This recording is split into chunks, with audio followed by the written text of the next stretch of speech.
Have you ever struggled with perfectionism, always feeling the pressure to be perfect? Well, in this episode, I want to unpack why that may be the case and give you some simple tools and two new phrases to help your perfectionism. I'm Mike Foster, and this is Strongest You.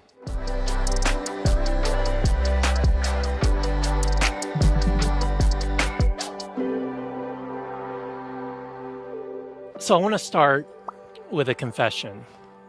I am a recovering perfectionist. It's true. For many, many years of my life, I struggled with perfectionism and still kind of do, but have been working some tools that I want to share with you about how to kind of break free of perfectionistic tendencies. Let me give you kind of like in my own story, like how rampant this was at certain points of my journey.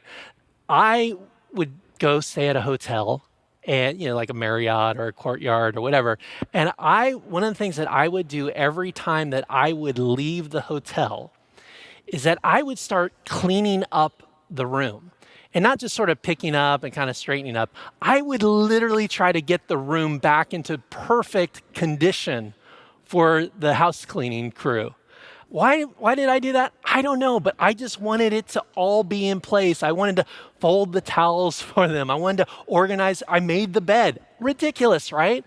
But this was perfectionism just exploding in my life, and it was so out of control that I ended up cleaning hotel rooms just because. I bet if you thought about some of the things that you do in your life and the way that you approach maybe parenting or the way you look or your leadership or projects, you might find a good, healthy dose of perfectionism running rampant. So let's talk about it. How did perfectionism get introduced in our life? Why are we perfectionistic? Well, oftentimes it's a response to early childhood trauma. It's a way, perfectionism is a way for us to kind of make sense and organize and control our world. And so sometimes we get these messages in our childhood. So let me give you a few examples. Like maybe your parents went through a divorce, and as a child, maybe you felt responsible for that divorce. And so you thought to yourself, I will become a perfect kid now because mom and dad's divorce was my fault. I will do everything right now. Or maybe you were a middle child, right? And maybe you had a brother or sister that was really excellent and really good at maybe sports or school. And you felt this pressure as a child to keep up with them, to keep up with your awesome siblings. It's like you said, I have to be perfect. I have to be so much better now to get mom and dad's attention. Again, these are the beginning roots and ideas of perfectionism in our lives. Or number three, another common reason why we become perfectionistic is we grew up in an alcoholic or abusive home. And so we have this alcoholic or abusive parent. And now as a child, you're preparing for every contingency. You're looking at every possible way to make sure that mom or dad doesn't get angry or doesn't hurt you. And so these messages get locked in. So let's talk about why perfectionism really undermines your life. Number one, perfectionism makes everything less perfect. It causes chronic stress. It leads to eating disorders. It creates this persistent dissatisfaction with life. It creates depression and exhaustion. I know for me, like in my parenting, perfectionism made me a really poor parent. I was always on my kids. I was always wanting them to do things exactly right. I always wanted their room clean. I always wanted to make sure they didn't make any messes. Those perfectionistic tendencies in my life really hurt my parenting with my kids. And so perfectionism makes everything less perfect. Perfectionism is also what I like to call fear masked in nobility. Like sometimes we think perfectionism is like a badge of honor, but really it's just a sign of insecurity and fear. Sometimes we get humble braggy. Like I'd have to say like my biggest weakness in life is that I'm kind of a perfectionist. We wear it as sort of this proud, honorable thing, but really, if we dug into it, we really see that the roots of our perfectionism is really fear and insecurity and maybe shame. All right, third thing that perfectionism is that perfectionism is like this pain relief that unfortunately keeps you in pain. Think of it this way: perfectionism isn't about being perfect, getting everything right, but it's really about feeling perfect. And when we feel perfect and we feel like we're giving our best and doing the best and the things that we're creating are perfect, we feel better.